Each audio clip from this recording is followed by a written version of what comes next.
Hey, what's going on everybody? Gus here. How you guys doing? So today we're looking at a new pair of inexpensive IEMs, the KS2 from KBEARs. Now for transparency's sake, they did send these out for review, but as you should know by now, they didn't try to pay or influence the review in any way. Plus, they're not getting a early look either. As soon as this video hits your sub boxes on YouTube, that's when they're seeing it too.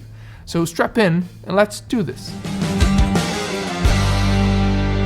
Alright, first things first. The KS2s are coming in hot at almost half the cost of the BL03s. For those of you who like to compare stuff all the time, they're coming in at $24.99, so 25 bucks, which, okay, it's roughly 40% cheaper, but that could be considered almost half, right? And for the money, I definitely don't have a lot of complaints here. One thing that instantly jumped me was the quality of the cable. I mean, it's not the absolute best cable ever in the history of ever, but this copper looking braid that's a 4-point weave from the connector angle all the way to the splitter, and then a 2 weave all the way to the IEMs with the silicone wrap to create the over-ear hook thing. And it's a detachable 2-pin OFC cable, by the way. I mean, seriously, at this price point, a nice cable like this, even if it's not perfectly flowy, makes me question every single other cable that was like even close to mediocre, or at least not as good as this, from more expensive stuff that I've gotten over the years to try out in the studio. Now the actual IEMs are made of a translucent plastic material that KBEAR says it's high density to suppress the diffused reflection of sound waves inside the chamber. You can see the fillings and everything in the interior parts depending on how the light hits it, and this sort of emerald green sheen look plus the copper cable looks just super pretty to me. I mean, it's simple, but effective, and I honestly think it looks quite nice. Oh, and being plastic, as soon as you put them on, try to be careful not to think that they've fallen out of your ears, because they are super light. They have a very comfortable fit.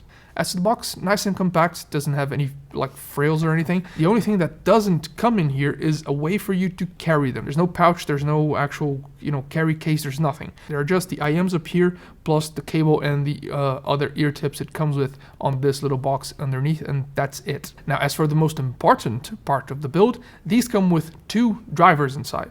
One is a custom balanced armature driver that I have no idea what is exactly custom about it, but I assume something is, because they say it's supposed to effectively improve vocal resolution, balance out density of the mid frequencies, making the sound more mellow with a transparent and smooth highs, full lines, and with richer and delicate instrument detail. And the second is a composite diaphragm dynamic driver that's been tailor-made for mellow sound quality with powerful low frequency response and transparent mellow mid-range performance, wide sound field, and a comprehensively improved and shocking sound quality.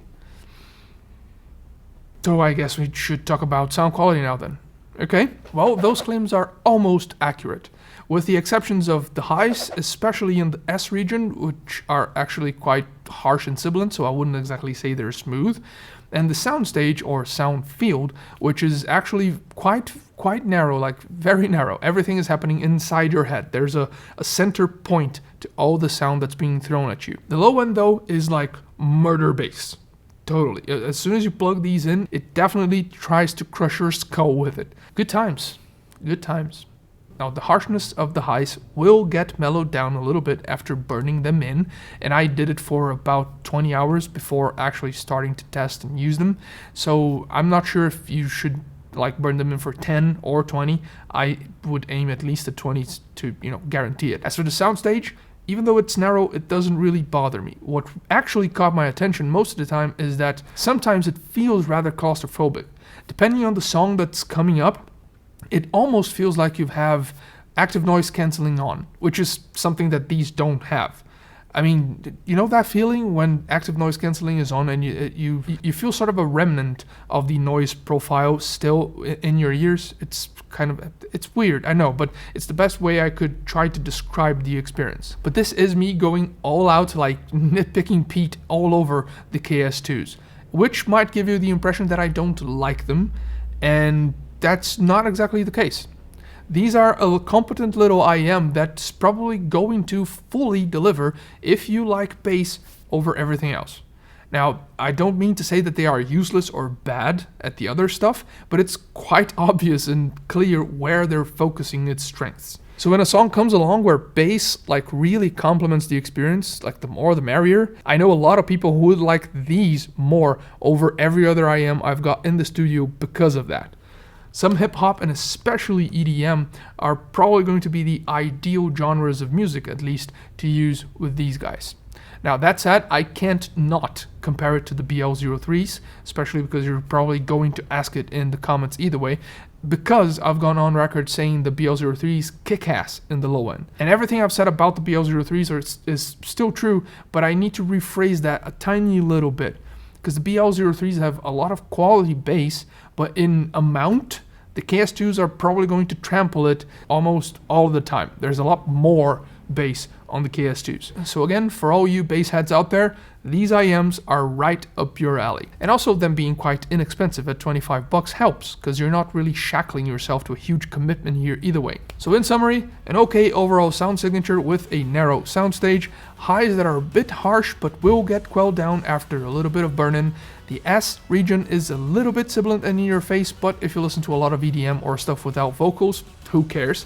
Bass is definitely the prime focus of the KS2s, and at $25 with a nice, simple, light build that looks good with a nice cable, they are getting a thumbs up. There's nothing too offensive not to recommend them, but because of their sound signature and their characteristics, I would say they fall into a more sort of specialist kind of role. Now that's been it. Hope you guys enjoyed the video, so like, subscribe, hit the bell, and leave any comments or suggestions down below as usual if you're feeling like it. Thanks a lot for watching. This is Gus, and I'll catch you guys later.